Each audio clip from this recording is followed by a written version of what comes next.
Hi everyone, good evening. I'm Shreya Dhoundial. It's the Diwali weekend and I don't want to be the bearer of bad news, but there is something that needs to be said. Lurking in the shadow of normalcy is a new COVID variant that has the potential of pushing us into another wave of the infection. I'm not saying this, the WHO is saying this. This new variant, the XBB, is a new variant of Omicron. Now, Omicron has mutated into some 300 subvariants, but this one, that's the XXB, is causing concern because it is very immune evasive. What does that mean? It means it can overcome antibodies. I know all of you are looking to step out and enjoy your Diwali with your families, but doctors are advising caution, especially for the elderly. Now, there is enough data for us now to understand that COVID is not just another respiratory infection. It is, in fact, much worse. It affects all organs and increases the risk of diabetes and heart diseases. So, given the new scenario that is panning out, how much do we need to worry? I have a doctors panel with us, joining us on the broadcast today. Dr. Naresh Trehan, thank you very much for your time. Chairman MD of Medanta. Dr. Sudarshan Balal is chairperson of the Manipal Hospital. Dr. Subhash Salunke is a senior advisor at the Public Health Foundation of India. And Dr. Ishwar Gilada is the Secretary General of the Organized Medicine Academic Guild. Dr. Trehan, I'm going to start with you. Diwali is upon us. Is there reason for us to worry? You see, you must understand it in perspective. We know that COVID has not gone away. We also know that so many variants, one after the other, is appearing on the scene in India and in different parts of the world. So we started with BQ1, then it was BF7 was before BQ1, now it's XBB. So basically, two of them have been found in India so far. So BF7 and BQ1 have been found in India, where a few cases were detected in October. And then XBB is something which is basically predominant in Singapore, has caused a huge number of infections in Singapore. But what is peculiar about these things, and this is what happens in most mutations of a virus, is two things happen. One, they mutate to actually avoid the already immunity that people have developed, so what we call immunity-piercing mutations. And the second thing that happens is they become, because they can dodge the immune system, they become much more infective. On the other hand, they get weaker, so that the amount of misery they cause to a human being and the risk to their life becomes much less. And that's what we have seen. So historically, what we knew and what we are seeing actually on the ground is matching. So we now need to know where are we in today's environment where Diwali celebrations have started already.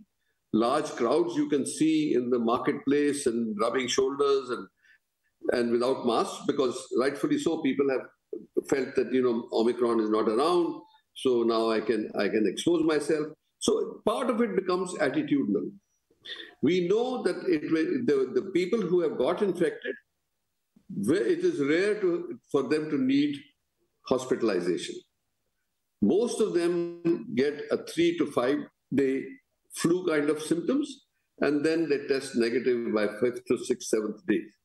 So that's what's the current scenario. Now, the vulnerable group is the one which we worry about the most. And when we say the vulnerable means the elderly, the people who have comorbidities, and people who have suffered already, say, lung damage from previous infections from COVID and things like that. So those are the people who I think that they must avoid crowded places. And if they do go, they must wear masks still, although officially the government has taken off the rules for wearing masks. So protect yourself in this environment, especially if you are vulnerable. Avoid crowded places, and for ample precaution, wear a mask if you're going to a marketplace where there's going to be hundreds of people crowding together and you don't know who's infected, and that these new variants can spread much easier. So that's where we are at. I think that's ample sort of caution that I would like to give. There's no need to panic. By the first time, I'm saying it, that no need to panic, but be cautious and use abundant discretion when you are exposing yourself in large crowded places. Dr. Balal, but here's the point. We have thrown caution to the wind. Fact is, all of us, and I think you included and me included and everyone I know is fairly sick of COVID right now. We have decided in our heads that this is over. Now when the WHO steps out to say that we have something called XBB in our midst, it's lurking in the shadows, you need to be careful because it may push another wave of the COVID virus. Dr. Trehan is saying, don't panic, just be cautious. For the elderly, would you recommend that, yes, Diwali is a time that everyone was looking forward to celebrating with their families. We know what the last two Diwalis have been like. But maybe it's time to, this is a time to be a little cautious, at least for the elderly. Good afternoon, Shreya. Thank you for having me here, and I wish you all a wonderful Diwali in advance, but a safe one too. As you rightly pointed out, the new variant of Omicron, XBB, among the 300 variants of Omicron that have come in, is more infectious, more transmissible, and also immune evasive, which means it's likely to bypass our previous infection and also the vaccination. However, whatever we know of this disease, it seems to be pretty mild, like how Omicron was. And viruses in general, as they mutate, they become more transmissible but weaker, as we saw the shift between Delta and Omicron in the second and third waves. However, a word of caution, we do know that people can get COVID in spite of previous infections and vaccinations. And COVID is not as simple a disease as we thought it initially was. So I certainly would caution the elders and the high-risk group, which is people with cancer, immunosuppressed states, diabetes, other comorbidities like lung disease, to be more careful. And the only way you can be careful is to get back some of the precautions we were taking when COVID was very active. Now, of course, we have thrown all our caution to the winds, and there's extreme COVID fatigue that has set in even among doctors. So, but I would caution people, especially the high-risk group, to be more cautious, which is masking, distancing, hand washing, cough etiquette, and if you have not received your third dose of vaccination, please go ahead and get it. And also make sure if you have an upper respiratory illness, consult your doctor. And please, for God's sake, if you are sick, do not go to work or do not mingle with other people. Don't spread the disease. This would be my message for Diwali, a happy, smoke-free, COVID-free Diwali. Do stay on with us. There are a couple of questions I want to ask you as well. But Dr. Salunke, just come here on the point that Dr. Balal is making on the booster doses, the vaccination. We've had Adar Poonawala step out and say that, hey, there are 100 million doses of the vaccine that he's had to junk because there were simply not enough takers. While we may have been serious about the first dose, the second dose, it seems that India has been not very enthusiastic about the third dose. And I also want to ask you, therefore, that is this the right time? Given the situation we are in right now, given that we have XBB lurking around, is this the time to go in for a booster dose? If at all? As a country, in last few months, we have literally not bothered about this entire Corona, its variants, and I think everyone, barring few occasions where WHO comes out and says, hey, don't forget COVID, don't forget COVID. Barring those sporadic kind of indications, everyone from top to bottom has practically declared it is over. And that is going to be a very, very serious issue. And as you have rightly stated, this Adar Poonawala indicated that he had to junk 100 million doses. This is clear indication that we have become now very skeptical, cynical as far as COVID is concerned. And as has been already indicated by the experts, even though it's a milder variant, and this is not unexpected. We knew that this is going to happen. However, that section of the society, for them, this will not be milder.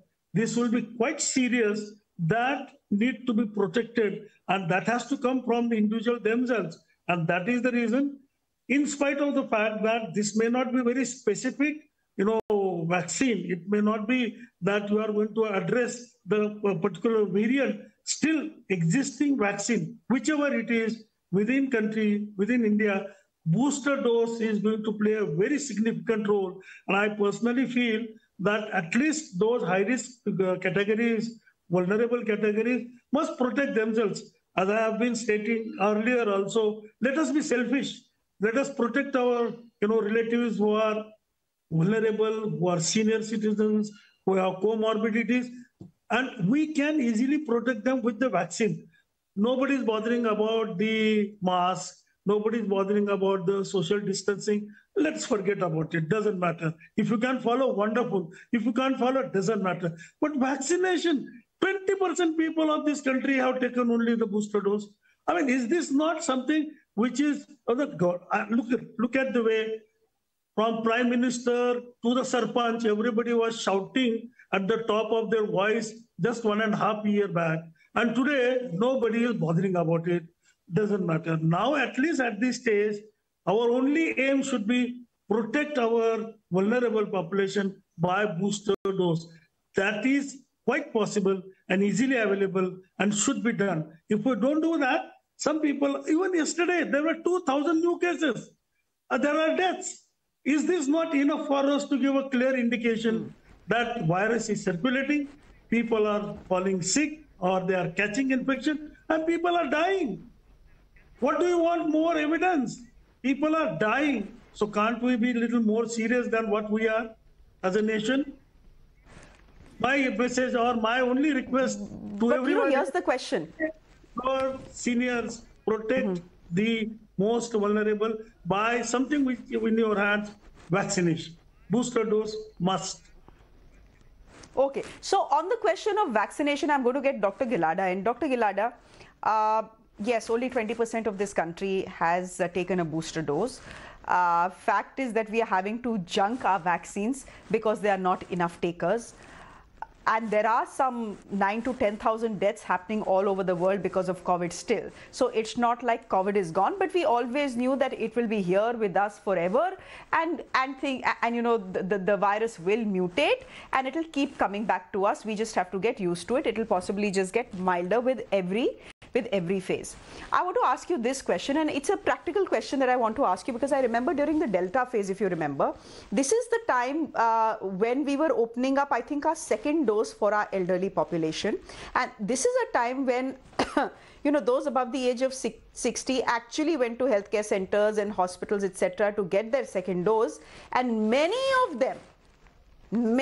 them got an infection at the place where they were being vaccinated, because we know how Delta was and we know how infectious was. Is that, I mean, given what we have seen with Delta, is that something you would recommend right now, that if the elderly population or anyone wants to go and get a booster dose, is this the time to do it? Or should they wait for, this XBB to subside a bit? Thank you very much for having me on the show, Shreya. I would like to wish your viewers a very happy, healthy, and COVID-free Diwali, or rather COVID-appropriate behavior-free Diwali. Because after 3 years, we are having that kind of festivity. Your pertinent question about Delta and Omicron, I have been calling Omicron as a variant of support rather than variant of concern. Ever since Omicron came in last 9 months, we have seen very less hospitalization, hardly any requirement of oxygen, ICU, hardly any deaths. Now, in real number, India is number 2 in population. So in real number, if you calculate, then it is around 20 number of cases per week. But if you calculate per million population, India is 116th rank in number of cases per week and 195 rank in deaths. So India is doing far better. What has been a saving grace for India? Number 1, excellent vaccination. Number 2, our vaccine was excellent. There was a study in Malaysia which compared 3 vaccines. AstraZeneca, which is a Covishield in India, which has been 90% people have been vaccinated, mRNA vaccine, and Chinese vaccine, Sinovac. And in breakthrough infection, whatever people have died, they calculated the ratio. It was 1 death from AstraZeneca 2.5 deaths from mRNA, and 9.5 deaths from Sinovac. That means our vaccine is one of the best vaccines. Not only protection, but a longevity of protection. Even mRNA works only for 4 or 5 months. Our vaccine works around 10 months. So vaccine booster dose should have been given in a big way. But what people psyche is such that if there are no deaths, people don't use masks, they don't take vaccine. Number two, we have been faltered in some policies. For example, we initially said booster dose is only for above 60 people, below 60 you have to pay. When they realized that a lot of vaccines are lying idle, they said, okay, you can take. Then you put a deadline of 30 September. And after 30 September, they realized that so many doses are wasting. Then after 15 days, they declared that you can take free wherever is available. The third most important thing is, as Adar Poonawala said, that we stop manufacturing vaccine from December. That means whatever vaccines are there since before that, they have vaccine escape with this XBB. But XBB is not a big problem for India because India has been not having BA.4 or BA.5. Mainly our 70% people are BA.2, 0.75. Those 2.75 is there, but BJ.1 is not there. So XBB combination is not available in India. Maybe after some people coming from Singapore or USA will find it. But currently, I don't think there's a situation to panic. We have done fairly well. Let people enjoy. Dr. Salunke will agree with me. In public health, we give challenge. Don't use mask. Let us see what happens. So let us be challenged. Nothing is going to happen. That's what my feeling. You're saying don't even use the mask, and it's okay if you step out in public places without a mask, even if you're in the vulnerable position situation. Is that something you're recommending, Dr. Gilada? I carry mask in my pocket. In last 20 days, I use mask for the first time today when I went for a visa appointment. They said you have to use mask. So let us be practical. Even if today, even if government will not issue any mandate, even if government issues mandate, nobody will follow. And where you should use mask, when you are in hospitals where there are a lot of germs, when you are in elderly people, you're going to visit them, like in Diwali, a lot of people are going to hug them, meet them, take their blessing at that time, and maybe when you are in crowded places. But mask is also another protection from pollution. There's a lot of going to be pataka pollution or weather pollution. So mask will protect you from weather pollution. A lot of H1N1 is going on. Currently in India, H1N1 is bigger than COVID. But we have a fashion of talking about COVID. No one talks about H1N1. More people are dying of H1N1. So probably we'll have to combine flu vaccine with COVID, and Adar Poonawala can come to rescue, and there will be one vaccine. And lastly, if the vaccines so many vaccines are expiring, let it make available. Use doctors as your brand ambassador for vaccine.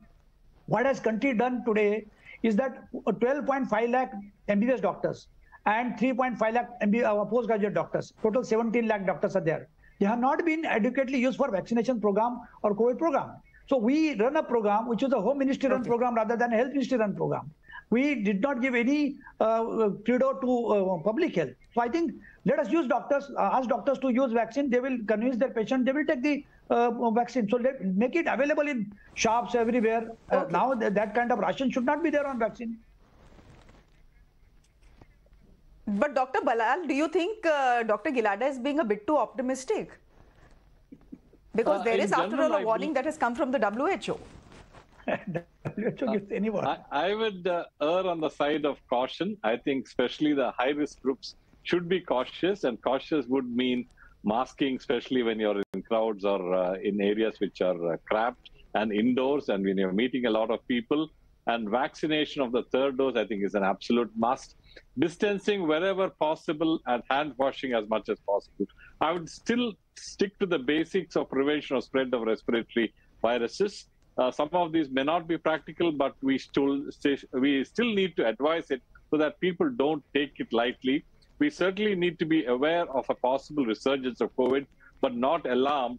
But let's all work together to make this COVID-free society, or if there is COVID, at least a mild form of COVID, which doesn't involve hospitalization, ICU beds, and mortality. Well, Dr. Trehan, it's important right now, from what I understand of the conversation that all of you have had, that it's important right now for us not to have reinfections, because data over the last 3 years is showing us that it's not just your respiratory tract that COVID is attacking. It's attacking almost all of your organs. For example, and correct correct me if I'm wrong, but I do believe that the risk of diabetes and heart attacks, etc., it goes up if you're infected with COVID, which is why it becomes doubly important that you don't get reinfected. So, it all depends on the inflammation that a particular viral infection causes in your body. So that's why Omicron, when Omicron came, we found that the number of people who showed any significant inflammation was much less than when the Delta wave came. That was devastating. So today, I mean, you've heard the same thing from 4 people on the screen saying the same thing, that basically we are feeling little better in the sense of there are not many deaths, not many hospitalizations. Yes, Omicron or its variants can infect you, but it's more like a 3 to 5 day flu. So all that thing is all of it is true. And then we talked about vaccination, boosters, and all that stuff. See what people are thinking also at the same time. They're saying people who got vaccinated, boosted, third vaccine, people who even ventured out to take after their booster took mRNA vaccines, they still got infected. So the naysayers have been saying that, well, this vaccine that was made was very effective in the initial phases, but with Omicron, that the mutations have learned how to dodge the immunity given by these vaccines. So there's a doubt in people's mind. And I think that we need to also find out for ourselves whether the current generation of vaccine that we have, is it as effective as it was before against what the viruses were before, or do we need to actually repurpose it to the new reality? So, and when will that happen? So these are kind of on the scientific side. On the other side, what we are saying is same thing. Everybody's saying be cautious. Yes, it's true. People who get inflammation in their body will have a higher chance of getting a heart attack, especially if they have pre-existing heart disease. We have demonstrated as high as 20% in the Delta wave that people got significant inflammation in their heart muscle. And those are the ones who unfortunately went out to exercise without really understanding or getting the cardiac checkup done. Some of them had severe heart attacks or even passed away. Now what we are saying is, again, we are doing the studies on people who have Omicron or their variants, and we are finding a much, much less incidence of inflammation of the heart muscle. But it is true that the stress it will create can make your diabetes worse and your heart disease worse if it is pre-existing. So you're right. And there are people still dying, as you have seen so many people, some of our known people who just fell victim to it while on a stage or while in a sport or just like that. So I think time is there that if you know a comorbidity, please do not ignore the risks. If you are elderly and vulnerable, where your lungs have already been affected, or other diabetes or severe heart disease you've had, no point venturing out at this moment when the crowds are all there in the public. We know the virus is there. Why be daring enough to go and expose yourself? Yes, if you're healthy and reasonably young, yes, you can take that risk because we are now treating it like a common flu. But the common flu is not as benign. The common flu is a little more benign than what we see with Omicron, because we see enough cases, we have seen enough people in the hospital, we have seen enough people getting into serious trouble. Most of them survived, but it's not to say that nobody is getting serious in reaction to today's version. So I will be on the side of caution. I will not be adventurous if you are elderly or had comorbidities. So that's where it's at. And if you have any doubt, Dr. Ballal, go get a checkup. I have two quick questions before. Yeah, go get a checkup, I think, if there is any doubt. Dr. Ballal, I have two quick questions before I wrap this chat. The symptoms are flu-like, we know that. But how do you know now, in the current scenario and what XBB is throwing up, how do you know whether you have the flu or the common cold or COVID? It would practically be impossible to distinguish between the common flu and the COVID. They're all present with upper respiratory infection, stuffy nose, sore throat, cough, maybe a little bit of fever, and apparently XBB has more muscle pains and gastrointestinal symptoms. But it would be impossible short of testing to know whether it's COVID or the flu. And that's the reason you have to consult your doctor and then decide whether the testing needs to be done. But certainly don't go out in the open if you have any of these symptoms, be it flu, H1N1, or COVID. You don't want to spread the disease. Not only do you have to take care of yourself, but also take care of the society, be sensitive to others, and please rest at home if you are infected. Dr. Salunke, last question is to you, and I'm taking off from what Dr. Trehan said. What has been recommended by doctors on this panel is a booster dose if you have not got one. You yourself have pointed out only 20% of this country has got booster doses. But are these booster doses that we currently have good enough? After all, this vaccine was made for one particular kind of variant or two particular kinds of variants, and things have changed in the last 3 years. The virus itself has mutated. Will it be as effective? Honestly, I think... I personally feel in absence of specific vaccine against a particular kind of a strain, existing available vaccines are good. And without discussion, without debating, I would recommend to everyone, please go ahead and take booster of available vaccine. And without going into technicalities, epidemiology, virology, clinical picture, forget about it. Protect yourself. If you are elderly with comorbidity, if at all you have to go out, wear mask. And without taking booster, don't go outside. Booster is must for everyone. As a India, sometimes I feel government of India has made a lot of kind of an vaccine policy, kind of an statements which created confusion. Right now, I feel no confusion. Go ahead and take booster of what is available. Don't bother about what is specific. Market mein jo hai, please go ahead and take it. It is good. It is definitely good. Don't debate. Don't ask any technical experts because they are not good for you. Vaccine is good for you, not the technical experts. That is the message that I would like to give. Okay. On that note, let me wish all four of you a very, very happy Diwali. I hope it's happy and peaceful and stress-less and COVID-free for all four of you and your families as well. Thank you very much, Dr. Trehan, for joining us, Dr. Balal, Dr. Subhash Salunke, and Dr. Gilada for joining us on this broadcast. Thank you very much. The message you are telling us, giving us and our viewers is, be careful, COVID is still here, but please don't panic, enjoy yourselves. Thank you very much, gentlemen. Thanks for joining us here on Mirror Now.